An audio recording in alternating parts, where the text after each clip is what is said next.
G'day folks, welcome to this week's podcast. Apologies for the late submission of this week's potty. I was obviously enjoying the back end of the holiday with a fam over in Western Australia post Cape to Cape 100 miler. So yeah, logistically it just became a little bit tricky to try and get solid internet and everything out there to be able to upload. So I figured, just wait, get home, do it properly, have a nice pretty camera and lights for you guys, and we'll rock and roll from there. But we've got plenty to get through today. I want to talk a lot about strength training protocols for runners, particularly folks like me who are non-competitive, aren't entering these races with the idea that they're ever going to win anything, and how I've utilized my strength training background as a coach to really help basically offset a lot of the training volume on the legs that I felt I've really needed in a running context. I've applied that a lot with my clientele with great success who are non-competitive as well. And I just want to highlight some areas, more so for an awareness perspective, that I think a lot of runners get wrong. You know, from things like rest periods, rep ranges, stuff like that, where I feel you can make some really positive strength gains that aren't going to detract from your running performance in ways that perhaps you think that they would. So we'll get to that later, as well as a new race that's sort of come into my attention over in the UK. We'll sort of give a little bit of an update on where everything is at with that. So yeah, stay tuned, stick around. But otherwise, I wanted to sort of talk about where my head's at post-race and what I'm thinking moving forward. Initially, everything was feeling quite good, quite cozy. Mainly because I had so much of a holiday ahead of me. So it was nice to sort of detach from that, really just enjoy my time with my kids and my wife, take in new sights that I'd never seen before, see some amazing parts of the country. Like, honestly, guys, if you've never been to the west coast of Australia, wow, you know, and I mean, we only got to see a tiny pocket of it. I'd love to venture further south, further north. It's just so different to East Coast beaches from the sand. It is a lot of vibes with the cliff settings to say like Great Ocean Road, but just no traffic. Wow. Even in Perth, it was laughable to see, you know, on Google Maps when you're going somewhere, like, you know, when it gets red, when there's like really banked up traffic, and it was like next to nothing. So I know in Australia, realistically, our traffic is fine compared to other parts of the world. But as an Aussie, it was even nicer to get over the West Coast and just actually drive somewhere that felt like it is as far as away as it said it was on the maps. Not, oh, I've got a 20K drive and it's going to take me 70 minutes to get there. So that was really good. But yeah, I had an opportunity to sort of chill out in a hot tub at one of the accommodations that we had in Prevelly, and chat to my wife, and we sort of ended up having a bit of a Google about what races are around, especially since I DNF'd the 100 miler. And turns out Scenic Rim offering a 100 miler for the first time this year. They have some of the shorter ultra distances in the 50 and the 100K that I know they've been doing for a few years. But yeah, this will be the first year they're running a 100 mile event. So obviously the juices got flowing a little bit about the possibility of racing there. So it's about 10 weeks away. Physically, you know, I've recovered really well. I felt great. I even got out for some runs the week after while I was over there. I definitely wanted to make the most of my time, and I was lucky to get on some of the Cape to Cape track that unfortunately I didn't make it to in the race. So that was really nice. There were some breathtaking spots there that you may or may not have seen on my stories over the last week or so. But the big question is, does it fill my why? And I think it's something that you guys as runners, whether it is ultra or sub-ultra distances, is a question to reconnect with every now and then. And for me, you know, I never got into running because I thought I could, you know, run a certain distance, a certain time, or anything like that. It was purely for the challenge of going the distance. And I still have so much satisfaction, even though I didn't complete the 100 mile distance in that experience that I got. So that tells me that I'm doing things for the right reasons as well. But then, you know, the fact that a 100 mile race is up for grabs in, you know, a relatively good amount of time, it begs the question of like, can I do it? So there is that itch to scratch, but then I'm also wary that, you know, these things take a lot of effort. They take a lot of attention, a lot of energy, particularly when you are coaching as well. It is a tricky balance to be prioritizing your own training and your own focus and then showing up wholly for your clients, at least not all the time, but it does become increasingly difficult, particularly when you are getting close to your race date. So I'm wary of that, of just going back into another training cycle and not showing up fully there and at home as well. You know, my wife makes so many sacrifices to allow me to get my runs in over the weekend, and, you know, shuffling her own training around if something goes awry with my work or something like that. So yeah, it's very, very multifaceted. But, you know, we only get a couple of opportunities here in Brisbane now. This will only be the third 100-mile event that we have afforded to us. Otherwise, yeah, we do have to go interstate or overseas. And unfortunately, that is time and money after this trip that I'm not sure that I have for the rest of 2026. So yeah, I'm grappling with the idea, because there's obviously the other side of things from a disappointment standpoint of not completing the 100 mile is I didn't qualify for the coast to Cozzy 240k race down in New South Wales. So yeah, you needed to have a 100 mile under your belt and a 100k event under your belt just to apply. Didn't mean I was necessarily going to get an entry, but it is a bit of a kick in the dick knowing that that's off the table now. I was really looking forward to perhaps having that on there. I didn't really know how we were going to make it work. It was probably something I was going to have to garner up on my own. Financially, I'd probably just have to go down there solo, maybe try and wrangle together some crew, perhaps locally. Got some folks down Canberra way that I think might put their hand up, but again, that's not a given. And trying to tackle something like that on your own, I actually don't think you're allowed to do it. You need to have crew there. They need to be there, trucked along. Most of them do it in a minivan and sort of help you out pacing. It's more for a safety thing, running on the highways there. So it's disappointing that that's off the table. So, you know, do I get this 100 miler under the belt? And again, that's not to say that I would even complete it. Might DNF that one as well, but give myself the opportunity to complete another 100 miler. Yeah, it's a tricky one. It's one that I'll mull over for a little while longer. Probably some conversations to be had with my wife even further. We've already had a couple, haven't really got anywhere with it. Might talk to a few close friends as well, pick their brains and see what they think. And yeah, within the next, I'd like to say next week and a half, come up with a decision about whether I'm going to pull the trigger on it or not. But anyway, enough about me. I want to get into the crux of some stuff that I hope can serve you in your own training. And I'm confident that it's an area that a lot of runners, one, either aren't interested in, are intimidated by, and probably don't have enough education in to apply effectively. And that is strength training. I obviously have a bias. It is my background as a coach, coming from, you know, dealing with powerlifters and rugby league players. In my coaching experience, they obviously rely very heavily on peak strength and power.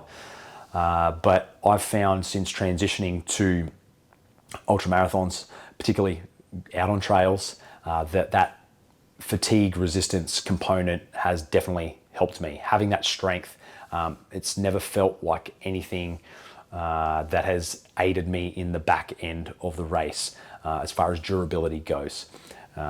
Yes, there's everything else that comes with ultra running that I found out, unfortunately, at Cape to Cape, you know, like gut training and your ability to absorb things, getting fuel on, hydration, environmental factors like, is it unseasonably hot, cold, you know, what type of terrain you're running on, sand, is it technical, single track, fire trail, all these sorts of things. They are what makes a course a course.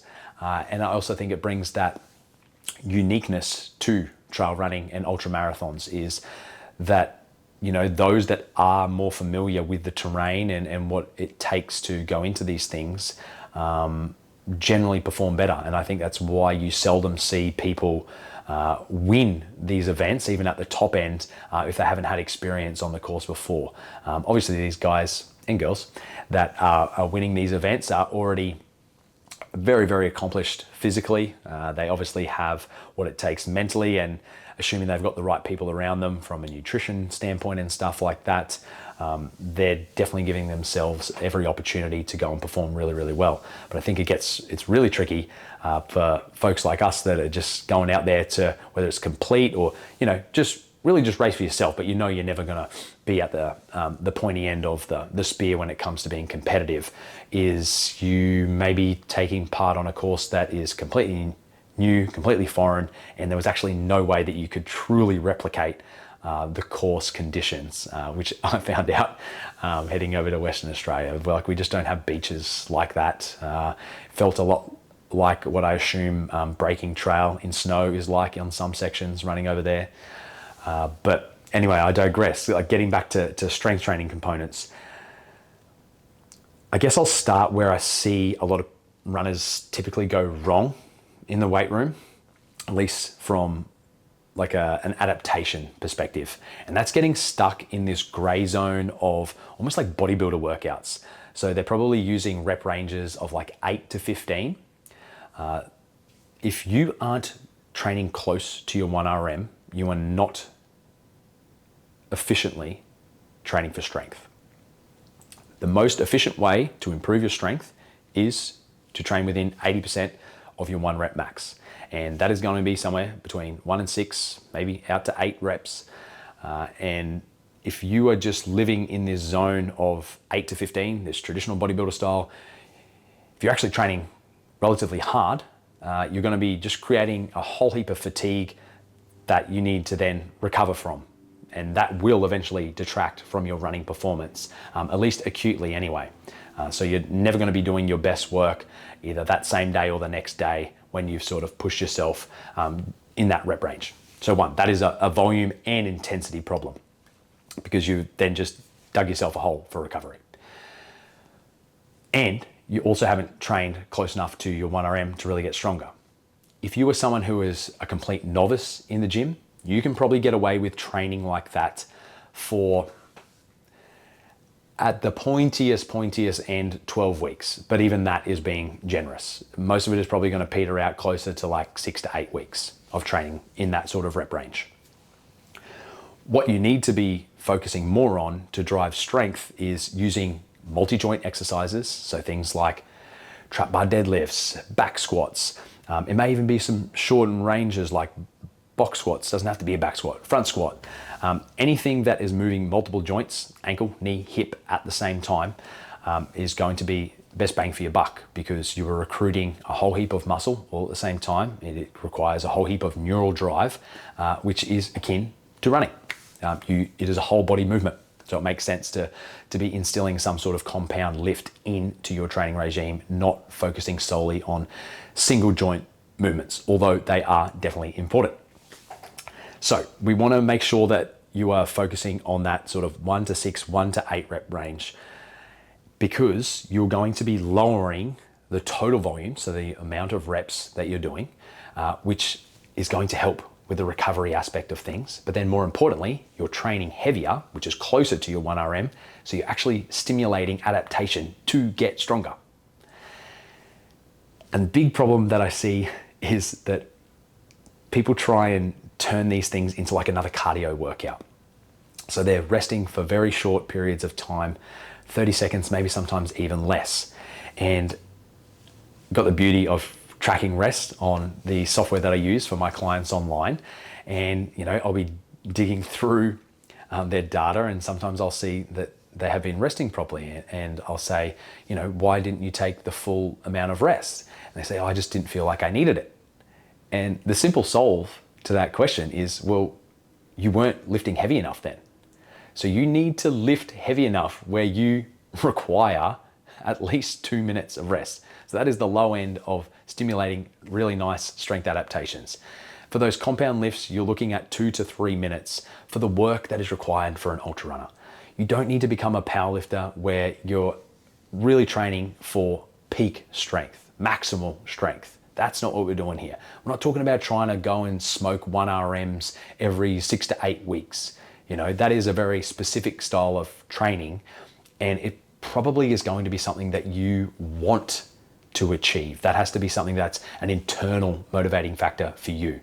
And I have trained in that way. I have lifted some really, really nice numbers for someone my body weight leading into ultra marathons with plenty of success.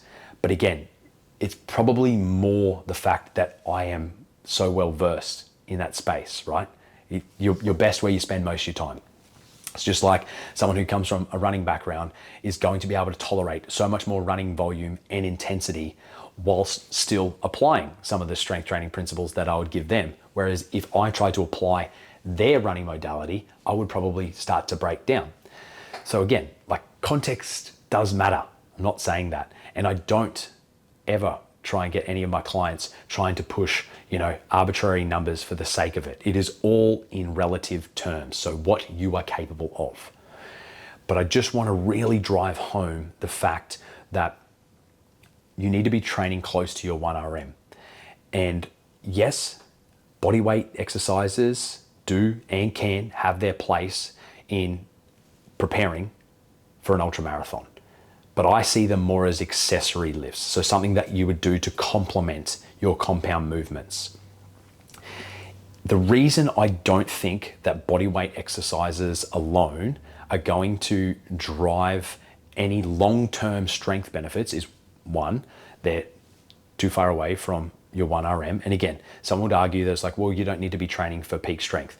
But again, contextually, let's think about all the moving parts that go into staying ready year in, year out. If you are looking at this over a longer period of time and you want to be racing well into the later years of your life and taking on all these challenges as you continue to age, you need to be taking into consideration what your strength profile looks like, how your tissue is performing and being maintained. You don't, because pretty much from my age now, I'm in my mid-30s, I'm on that slow decline to death, so hypertrophy will become harder and harder to come by. So if I'm not actively applying stimuluses to help at least maintain muscle mass, I'm going to lose it. And the same goes for bone mass. If there is one thing I can convince you of for taking part in resistance training, it is your bone mass. Looking after the integrity of your fucking skeleton. If you are not applying external stress to your skeletal system, your bone mineral density will drop. And the amount of, hip fractures, sacrum fractures, all these things that are an accrual of stress in the body could have been supported with a really solid strength regime. And that's not making shit up. That's fact. It will support your bone health. So that is something that I'm constantly driving home to all my clients is like, if we're looking at this at scale over the long term, you need to be taking this seriously, and stimulating that through compound movements is a great way to do it. The reason why bodyweight exercises become a limiting factor is something that we call progressive overload. You've probably heard it in a running context. It simply means that if you are not slowly either increasing volume or increasing intensity, your body will adapt and you will no longer continue to see improvements from the same stimulus that you're applying. So if you just just think of it from a running context. If you just keep running the same weekly mileage, doing the same speed workouts and not trying to run faster or run further, you will not get any better. You may not necessarily get any worse, but you will not get any better. And most people, once you establish a level of competency, you don't just want to stay there. You need to continue to do things to improve. And just trying to stay there may actually, by doing the same thing, may actually cause regression. You could actually go backwards by just doing the same thing. So I don't think you can really adopt progressive overload with bodyweight exercises alone, because otherwise you're just going to have to continue to do so much volume to get any sort of stimulus out of it. And then again, you start eating into the recovery aspects because your volume's so high, you're going to generate all this fatigue that we want to a certain degree. But if you're just doing that over and over and over again, running is already a highly repetitive, stressful activity. The amount of impact that we absorb through our joints with every strike is incredible. and you do that thousands of times a week. So if you then just go try and take that same approach in the gym, you're essentially just adding another stressor that is akin to running in the gym. So I think training for more traditional strength, peak strength, actually offsets a lot of that volume, that wear and tear that people are experiencing with high volume bodyweight exercises. And I think the misnomer is that it is like less intense, meaning there is no external weight. But if we're actually looking at it from a principle-based approach, what is stimulating strength is not being applied down here. So again, I think they have their place as accessories. I use them as accessories, but they cannot be used in isolation. I think that there's so much to be said for the longevity of people in the sport who aren't afraid to lift weights. Plain and simple. I think it's just the easiest way to adopt the progressive overload principle. That just makes sense to me. So if you aren't taking on some of this advice, or this is sounding new, and you do have any further questions, please just DM me on Instagram.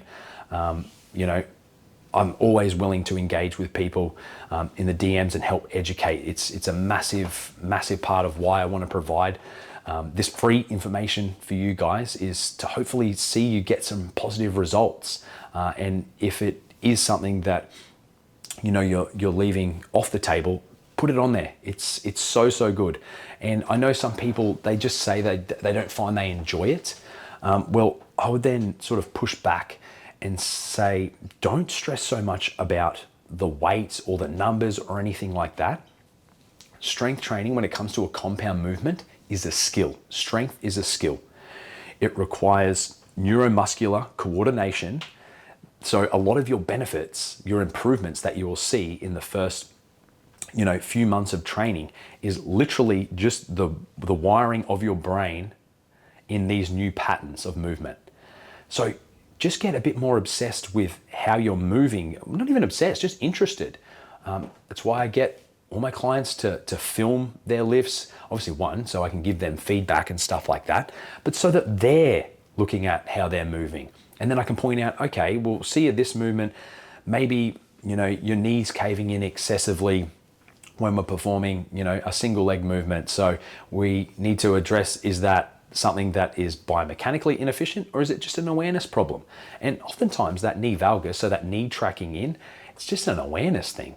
Like the amount of times I just say to people, hey, just make sure that your knee's sort of like in line with your toe. Don't let it dip in so much. And they're like, oh, I didn't even notice I was doing that. And then now it's conscious, they fix it. It wasn't because like your glute wasn't firing or you've got weak glutes or something like that. You didn't know what normal was or what zero is. So yeah, there's so many components that you can start to lean into and get intrigued by. So use that curiosity to spawn on your motivation. Don't have to get caught up in the numbers. Get caught up in how you're moving, what your experience is, much like we do out on the trails. It's all about the experience.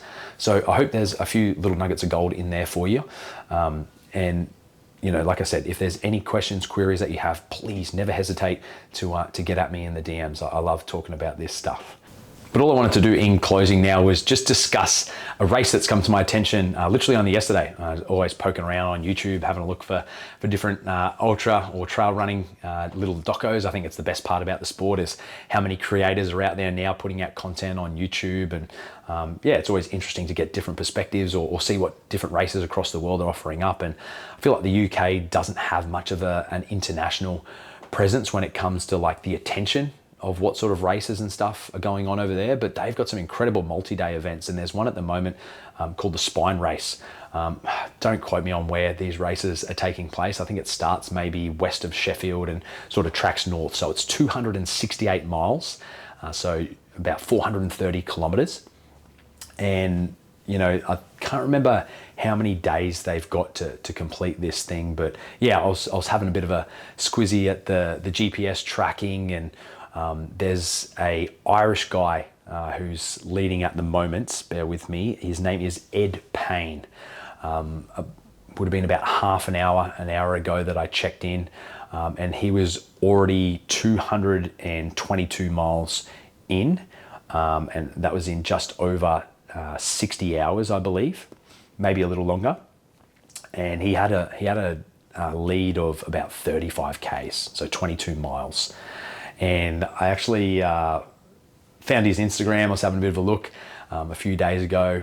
Seems like a really humble guy. Sort of put up a post. Looks like he failed the event last year, and he was sort of just talking about how, you know, he's not sure how to really approach the race, whether it's a compete or complete. And he basically said, I don't even know why it's crossing my mind that I even have the right to compete. But obviously, first and foremost, I just want to complete this thing. But it sounds like he's got himself in a place where, and he was completely unapologetic. He's like, oh, I know I'm going to go out too hard and too fast. It's just what I do. But everything seems like it's tracking pretty well for the guy. So I wouldn't mind trying to reach out post-race, assuming that he holds on. You know, a lot can still happen. There's still, you know, almost 50 miles to go. And, you know, having taken part in an ultra just the other weekend, I know how long that is and how long that can feel. And I can only imagine how tricky the conditions are over there. Just so boggy, wet. All the midgies and stuff that I've been seeing on some of the people's stories. They've got to wear like the full net, and it looks like it's completely self-supported as well. So I've seen some people like have 10 kilos plus worth of gear. So to carry that for over 400 kilometers, golly, I hate to wonder what that does from an energy expenditure point of view. It must just eat the calories up, even at just a hiking pace, more than it would without. That would be an interesting study. I actually haven't had a look to see if there's anything out there on adding weight to like caloric expenditure and what that looks like in trail races, and perhaps what that means for races that, you know, require a whole heap of mandatory gear compared to those that don't, and what that looks like even in different environments. Like obviously it's really cold over there, the days are shorter, stuff like that. Yeah, there's so much, as we've already discussed, that goes into these ultra races, and it is also the tricky part. You know, in one aspect, that's what makes marathon racing quite simple. You're just trying to get your LT2 and your VO2 max pretty close together. Like you're just trying to see how tight you can push your red line. And then just, obviously that is the beauty of the sport, is that dance between going too far and getting it just right. And then potentially just undertraining.